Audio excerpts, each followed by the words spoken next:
दोस्तों, आज हम आपके लिए एक ऐसी घटना लेकर आए हैं जिसे सुनकर आपके रोंगटे खड़े हो जाएंगे। एक ऐसी कहानी जो आपका दिल खुश कर देगी, जब एक बहुत खूबसूरत और जवान कुंवारी सविता अपनी नाजुक चाल और भीगे हुए जिस्म के साथ खुद चलकर एक गुरु हरीशनाथ के पास उस घने जंगल में झोपड़ी के अंदर पहुंच जाती है। और फिर जो कुछ उस होशियार और सयाने गुरु हरीशनाथ ने उस अनाड़ी और सहमी हुई सविता के साथ किया, वह सुनकर आप भी हैरान रह जाएंगे। वह जंगल कोई आम जगह नहीं था। वह एक खौफनाक और सुनसान इलाका था, जहां आदमी तो क्या, जानवर भी रात में खामोशी से निकल जाए तो गनीमत माना जाता। इसी जंगल में एक बूढ़ा गुरु हरीशनाथ करीब 70 बरस का था, लेकिन उसकी काठी काठी और आंखों की चमक में आज भी जवानी बाकी थी। वो कई बरसों से अकेले जंगल में एक छोटी सी झोपड़ी बनाकर अपनी तन्हाई को जी रहा था। एक बार आधी रात का वक्त था, जब हवा भी डर कर सरसराहट के साथ आने लगी थी और बादल जैसे गुस्से में गरज रहे थे। बिजली बार बार आसमान को फाड़ रही थी और तेज बारिश ने जंगल की हर शाख को हिला रखा था। गुरु हरीशनाथ रोज की तरह अपनी झोपड़ी के अंदर बैठे हुए थे, कुछ सोचते कुछ गुनगुनाते हुए। तभी अचानक झोपड़ी के बाहर से एक दस्तक सुनाई दी। एक बार की दस्तक नहीं, बार बार की खटखटाहट, जैसे कोई जान बचाकर वहां आया हो। गुरु हरीशनाथ चौंक गया कि इस वीराने में आधी रात को कौन हो सकता है। उसने फौरन उठकर दरवाजा खोला तो जो मंजर सामने था, देखकर खुद उसकी आंखें भी कुछ पल के लिए झपकना भूल गईं। सामने खड़ी थी एक बला की खूबसूरत सविता, और बारिश की वजह से कांप रही थी और उसकी आंखों में डर ऐसा था जैसे मौत उसके पीछे भाग रही हो।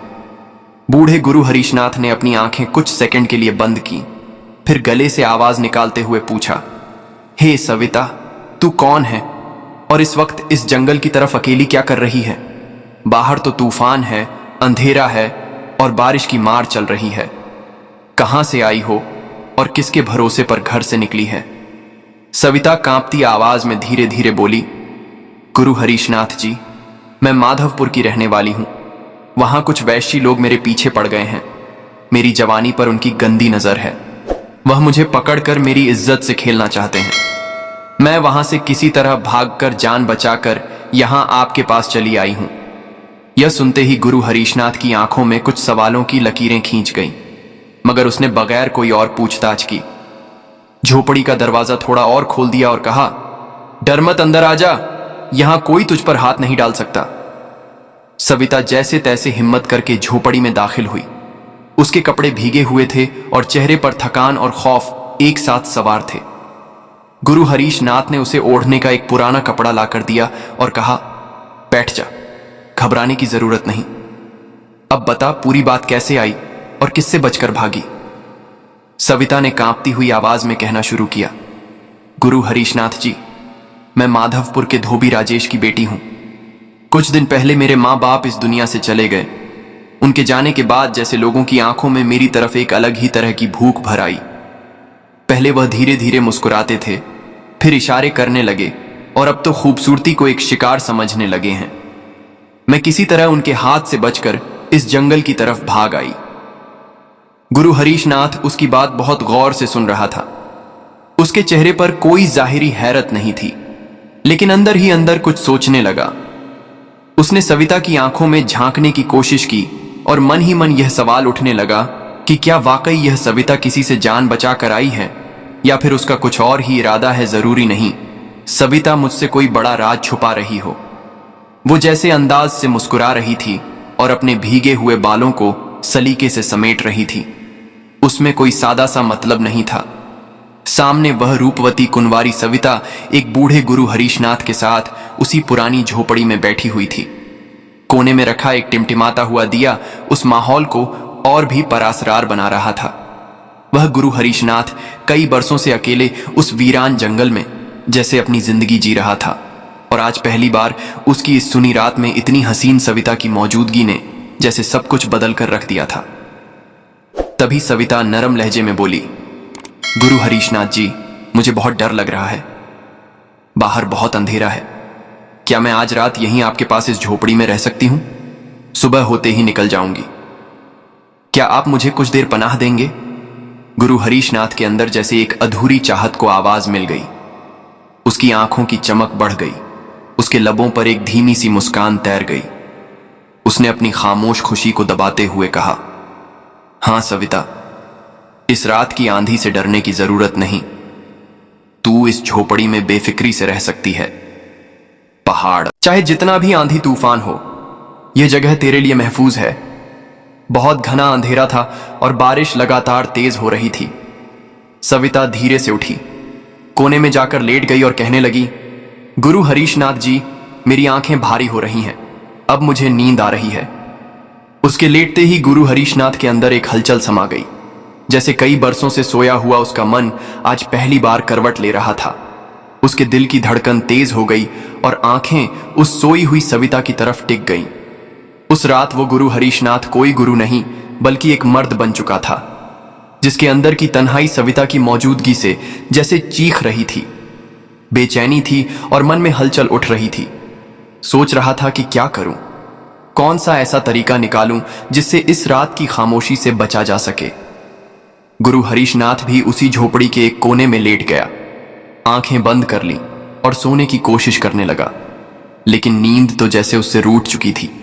लाख बार करवटें बदले, दिल को समझाया, पर दिल की धड़कनें और तेज होती गई, क्योंकि उसके अंदर सालों से दबे जज्बात अब बेकाबू होने लगे थे। तभी उस सन्नाटे को सविता की सिसकी ने तोड़ा। गुरु हरीशनाथ फौरन उठकर बैठ गया और देखा, वहीं सविता धीरे धीरे रो रही थी। आंखों से आंसू बह रहे थे और चेहरा जैसे किसी गहरे दर्द से भरा हुआ था। गुरु हरीशनाथ उसके पास जाकर बैठ गया और धीरे से पूछा, क्या हुआ सविता, तुम क्यों रो रही हो? सविता ने रोते हुए कहा, गुरु हरीशनाथ जी, मेरे साथ जो बीती है वह मैं किसी को बता भी नहीं सकती। यह सुनकर गुरु हरीशनाथ के होश उड़ गए। उसने हैरानी से कहा, ऐसी कौन सी राज की बात है जो किसी को नहीं बताई जा सकती? अगर तेरा दिल कहे तो मुझे बता दे, शायद मैं कुछ समझ सकूं। सविता गुरु हरीशनाथ की तरफ देखते हुए बोली, गुरु हरीशनाथ जी, मैं वो नहीं हूं जो तुम समझ रहे हो। मैं कोई सीधी साधी लड़की नहीं हूं, बल्कि मैं बहुत गिरी हुई और लड़की हूं। गुरु हरीशनाथ को जैसे किसी ने अंदर से झटका दे दिया हो। सविता अब कुछ ऐसा बताने वाली थी जिसे सुनकर कोई भी कांप जाए। उसने गुरु हरीशनाथ की आंखों में देखकर कहा, मैं कोई आम लड़की नहीं हूं, मैं एक भटकती हुई रूह हूं। यह सुनते ही गुरु हरीशनाथ के जैसे पैरों तले जमीन खिसक गई। उसका जिस्म महसूस करने लगा और कांपते हुए बोला, क्या क्या क्या वाकई तू रूह है? मैं कैसे मानूं तेरी यह बात, मुझे यकीन नहीं हो रहा है। सविता बोली, गुरु हरीशनाथ जी, मुझे मालूम था कि तुम यही कहोगे, इसीलिए मैं अपनी पिछली जिंदगी की पूरी सच्चाई बताती हूं। फिर सविता बोलने लगी, कुछ अरसा पहले की बात है। गुरु हरीशनाथ जी एक धोबी था। हमारे माधवपुर में एक तालाब के किनारे बड़ा सा बरगद का पेड़ है। हम लोगों की लड़कियां इकट्ठा होकर उस तालाब से घर के लिए घड़ा भरती थीं और उसी में नहाती थीं। एक दिन मुझे उसी बरगद के पेड़ पर एक अजीब सा खूबसूरत नौजवान दिखाई दिया। सब लड़कियां चली गईं और मैं उसे देखती रह गई। वह मुझे हासिल करना चाहता था, यानी मुझसे शादी करना चाहता था। मैंने अपने बड़े बुजुर्गों से सुना था कि उस पेड़ पर कोई साया रहता है। मैं समझ गई कि यही वह साया है और उसके बाद मुझे उसका नाम सुनना भी पसंद नहीं था, पर वह मेरी ना सुनने को तैयार ही नहीं था। जब उसने देखा कि मैं उसे किसी भी हाल में नहीं चाहती हूं, तो उसने मुझ पर जादू कर दिया। उस जादू के असर से मैं उसकी कैद में आ गई। उसने मेरी मर्जी के खिलाफ मुंह से शादी कर ली, लेकिन वह चाहता था कि मैं खुशी खुशी अपने आप को उसके हवाले कर दूं। वह कभी भी मेरे साथ जबरदस्ती नहीं कर सकता था, लेकिन मैंने उसे सुहागर रात में अपने पास भटकने भी नहीं दिया। उसके बाद वह मुंह से नफरत करने लगा और गुस्से में मुझे पीटने लगा। जब मैं बिल्कुल अधमरी हो गई तो उसने मुझे आखिरी वक्त में कहा, तू मर जाएगी लेकिन तेरी रूह तब तक चैन नहीं पाएगी जब तक तू किसी बूढ़े आदमी के साथ हमबिस्तरी नहीं करेगी। गुरु हरीशनाथ ये सुनकर सदमे में आ गया। उसके दिल में डर का तूफान उठने लगा। वह सोचने लगा कि कहीं यह सविता इसी शर्त को पूरा करने के लिए तो उसके पास नहीं आई, और उसका डर बिल्कुल सच निकला। सविता ने गुरु हरीशनाथ का हाथ पकड़ लिया और बोली, गुरु हरीशनाथ जी, मैं सच कह रही हूं, अगर तुम मेरे साथ आज की रात नहीं बिताओगे, गुरु हरीशनाथ, तो मेरी रूह उम्र भर इस जंगल में भटकती रहेगी। गुरु हरीशनाथ डर के मारे कांपने लगा। उसके जिस्म से पसीना बहने लगा जिसे वह एक बेसहारा सविता समझ रहा था और दिल ही दिल में उसके लिए कुछ महसूस करने लगा था। वह अब खुद को एक भटकती रूह बता रही थी। गुरु हरीशनाथ उसे डरते हुए देख रहा था, लेकिन उसकी खूबसूरती वैसी ही थी। सविता ने फिर धीरे से कहा, गुरु हरीशनाथ जी, एक रात की ही तो बात है। गुरु हरीशनाथ का दिल डर गया और बदन पसीने से भर गया था, लेकिन उससे पहले कि वह कोई जवाब दे पाता, सविता उसके बदन पर अपना हाथ फेरने लगी। तभी अचानक झोपड़ी के बाहर से एक अजीब सी डरावनी आवाज आई। गुरु हरीशनाथ फौरन घबरा कर उठा और बाहर की तरफ भागा तो देखा कि सामने एक ऊंचे दरख्त के ऊपर एक खौफनाक जिन बैठा हुआ है। जैसे ही गुरु हरीशनाथ की नजर उस जिन पर पड़ी, वो जिन इंसान की शक्ल में सीधा गुरु हरीशनाथ की तरफ बढ़ने लगा। गुरु हरीशनाथ ने भागते हुए सविता की तरफ देखा और पूछा, ऐ सविता, तू आखिर है कौन? मगर सविता ने कोई जवाब नहीं दिया। उसका चेहरा बिल्कुल खामोश था, जैसे किसी और ही दुनिया में चली गई हो। अब वह जिन गुरु हरीशनाथ के बिल्कुल पास आ चुका था और उसकी आंखें आग की तरह चमक रही थीं। गुरु हरीशनाथ ने कांपती हुई आवाज में पूछा, तू कौन है? जिन गरजती हुई आवाज में बोला, मैं वही हूं जिसने सविता को तेरे पास भेजा है। अब गुरु हरीशनाथ को सब समझ में आ चुका था। वह पसीने में डूबा हुआ कोशिश कर रहा था कि खुद को संभाले। गुरु हरीशनाथ ने गुस्से में कहा, तेरा यह काला जादू मुझ पर काम नहीं करेगा। तू क्या समझा कि सविता को भेजकर मुझे भटका देगा? जिन हंसते हुए बोला, भटक तो तू पहले ही चुका था। अगर सविता खुद को रूह ना बताती तो तू अब तक अपने जज्बातों में बह चुका होता। गुरु हरीशनाथ ने शर्म से सविता की तरफ देखा। सविता अब सर झुकाए बैठी थी। उसकी आंखों में पछतावे के आंसू थे। वह सोच रही थी कि वह कितना बड़ा पाप करने जा रही थी।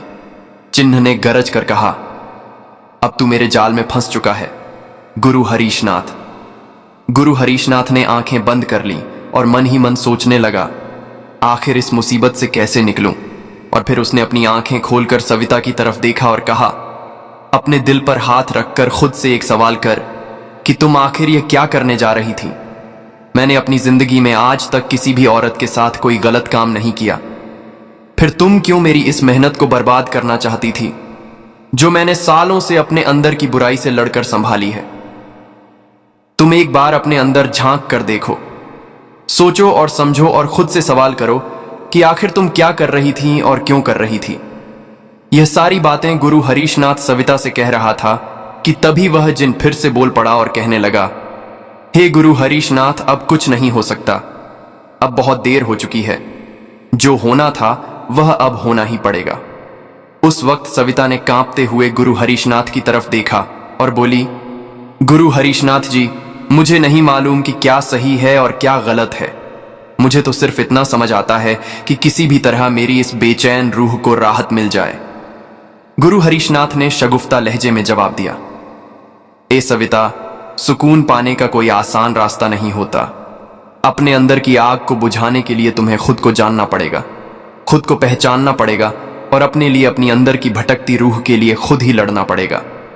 फिर गुरु हरीशनाथ ने अपनी आंखें धीरे से बंद कर लीं और बहुत गहरे लहजे में कहा, यह एक रूह की लड़ाई है। इसमें कोई तुम्हारा साथ नहीं दे सकता। तुम्हें यह जंग अकेले ही लड़नी होगी। गुरु हरीशनाथ की यह बात सुनकर सविता जैसे जाग गई। उसने धीरे से आंखें बंद की और बहुत नरमी से कहा, गुरु हरीशनाथ जी, शायद आप सही कह रहे हैं। अब मुझे अपनी लड़ाई खुद ही लड़नी होगी। फिर उसने अपनी आंखें खोलते ही उस जिन की तरफ देखा और गरजती हुई आवाज में बोली, हां, मैं तैयार हूं। सविता आगे बढ़ी। उसका चेहरा अब डर से नहीं बल्कि हिम्मत से भरा हुआ था। उसने अपना हाथ आगे बढ़ाया और उस खतरनाक जिन्न को पकड़ने की कोशिश की। वो जिन उसे रोकने की कोशिश करता है, लेकिन तब तक बहुत देर हो चुकी होती है। सविता का हाथ उस जिन के हाथ से टकराता है और उसी पल आसमान में एक भयानक तूफान उठता है। हवा की रफ्तार इतनी तेज हो जाती है कि पूरा जंगल कांपने लगता है। वो जिन हवा में चिल्लाते हुए उड़ने लगता है। वह अपने आप को बचाने की बहुत कोशिश करता है, लेकिन अब सब कुछ खत्म हो चुका था, क्योंकि अब सविता में वह ताकत आ चुकी थी जो किसी भटकी हुई रूह को रिहाई दिला सकती है। सविता अब किसी की मोहताज नहीं रही।